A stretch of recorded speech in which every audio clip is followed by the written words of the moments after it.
সমুদ্রের 12,500 ফুট নিচে, যেখানে সূর্যের আলো কখনো পৌঁছায় না, যেখানে তাপমাত্রা হিমাঙ্কের কাছাকাছি, সেখানে 1 শতাব্দীরও বেশি সময় ধরে পড়েছিল ইতিহাসের সবচেয়ে বিখ্যাত জাহাজ টাইটানিক। অনেকে ভেবেছিলেন সময়ের সাথে সাথে জাহাজটি সবকিছু নিশ্চিহ্ন হয়ে গেছে, কিন্তু যখন উদ্ধারকারী দল সেখানে পৌঁছায়, তারা এমন কিছু আবিষ্কার করে যা অবিশ্বাস্য।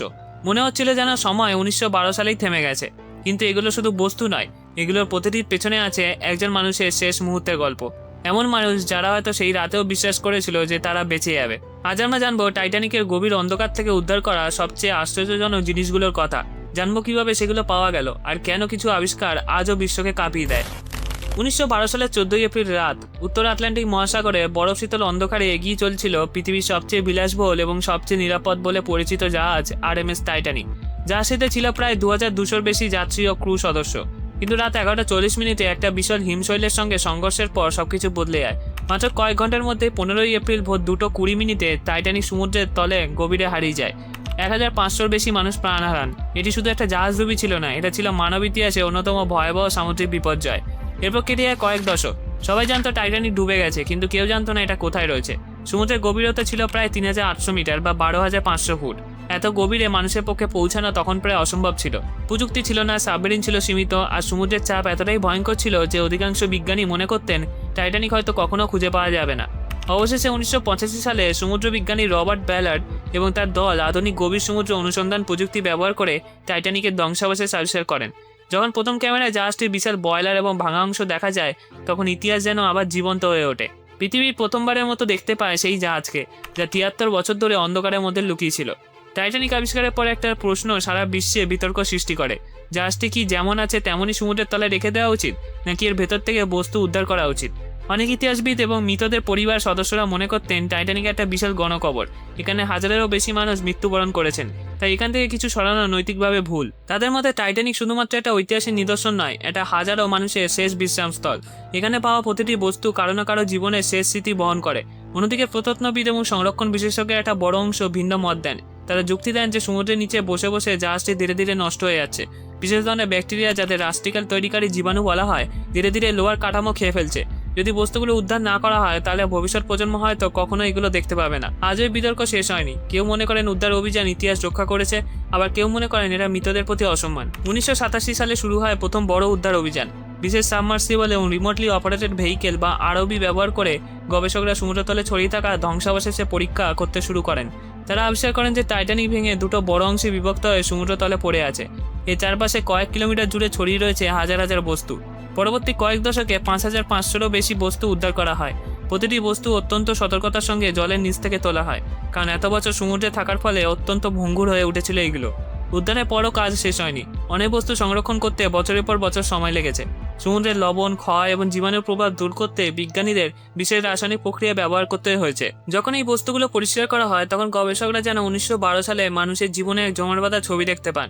টাইটানিক থেকে উদ্ধার হওয়া সবচেয়ে হৃদয় বিদারক জিনিসগুলো ছিল যাত্রীদের ব্যক্তিগত ব্যবহারযোগ্য সামগ্রী। ডুবন্ত জাহাজের চারপাশে পাওয়া যায় অসংখ্য জুতো। অনেক সময় একটা জুতোর জোড়া এমনভাবে পড়েছিল যে গবেষকরা ধারণা করেন কোনো এক যাত্রী ঠিক সেই স্থানেই শেষবার দাঁড়িয়েছিলেন। উদ্ধার করা হয় চশমা, চিরুনি, হাত ব্যাগ, কাপড়ের টুকরো, পকেট ঘড়ি, রূপোর অলংকার, চিঠি, কলম, মানি ব্যাগ এবং অসংখ্য ব্যক্তিগত সামগ্রী। সবচেয়ে বিস্ময়কর বিষয় ছিল কিছু চামড়া সুটকেস। সমুদ্রের ঠান্ডা এবং অক্সিজেনের অভাবের কারণে এগুলোর অনেক অংশ আশ্চর্যজনকভাবে সংরক্ষিত ছিল। কিছু সুটকেস খুলে গবেষকরা ভেতরে পোশাক, ব্যক্তিগত কাগজপত্র এবং দৈনন্দিন ব্যবহারের জিনিসপত্র খুঁজে পান। একটা পকেট ঘড়ি ঠিক সেই মুহূর্তে স্মৃতি বহন করছিল যখন তার মালিক শেষবারের মতো সময় দেখেছিলেন। কিছু চশমা এতটাই অক্ষত ছিল যে দেখে মনে হতো সেগুলো হয়তো কয়েকদিন আগেই হারিয়ে গেছে।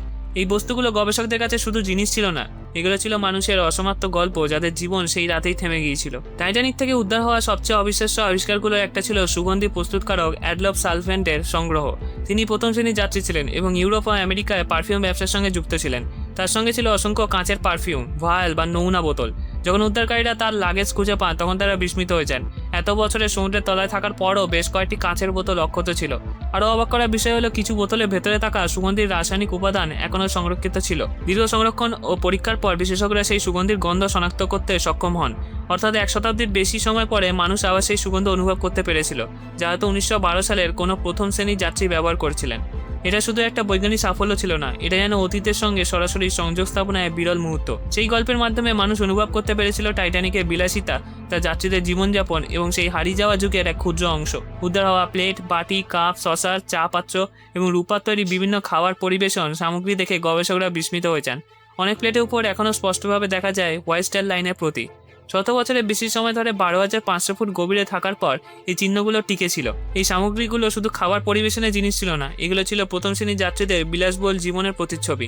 সেই সময় টাইটানিকে প্রতিদিন বহু পদের ভোজ পরিবেশন করা হতো। ফরাসি রন্ধনশিল্প দ্বারা অনুপ্রাণিত মেনু, সিলভার কাটলারি এবং সেরা মানের চায়না সেট ব্যবহার করে জাহাজটিকে একটা ভাসমান রাজপ্রাসাদে পরিণত করা হয়েছিল।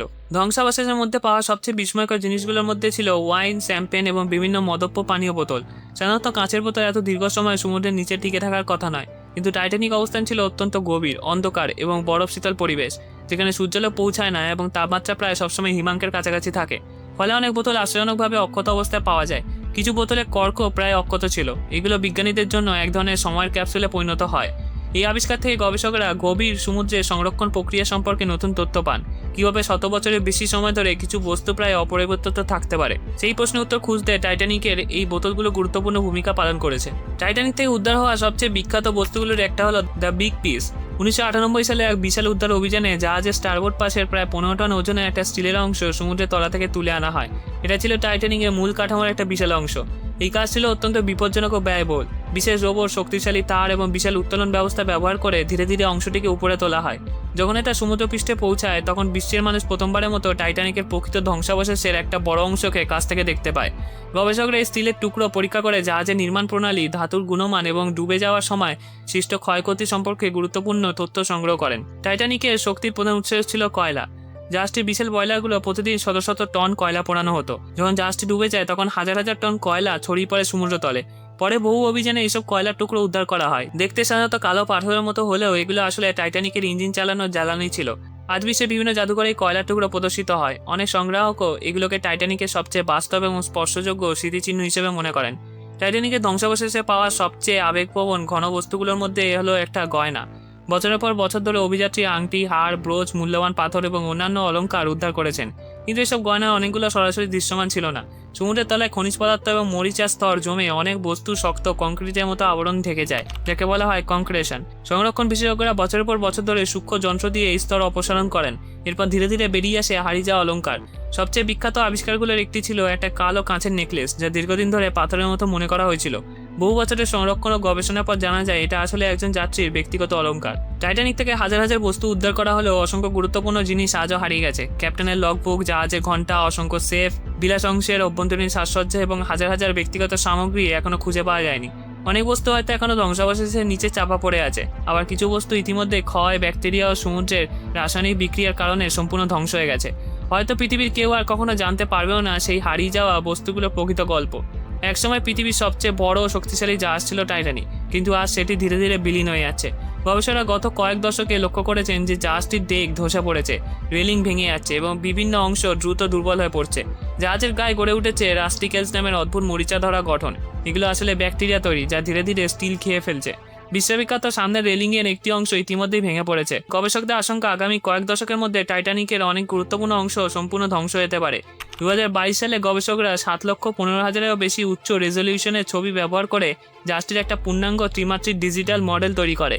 এই ডিজিটাল টুইন এতটাই নিখুঁত যে গবেষকরা কম্পিউটারের পর্দায় বসে জাহাজের প্রতিটি অংশ বিশ্লেষণ করতে পারেন। আজ উদ্ধার হওয়া বস্তুগুলো পৃথিবীর বিভিন্ন জাদুঘরে নীরবে প্রদর্শিত হয়। তারা কথা বলতে পারে না, কিন্তু প্রতিটি বস্তু যেন এক একটা অসমাপ্ত গল্প বহন করে। এই ভিডিওটা যদি ভালো লাগে তাহলে এই ভিডিওগুলো দেখুন, চ্যানেলটা অবশ্যই সাবস্ক্রাইব করবেন। আশা করি ভালো লাগবে। ধন্যবাদ।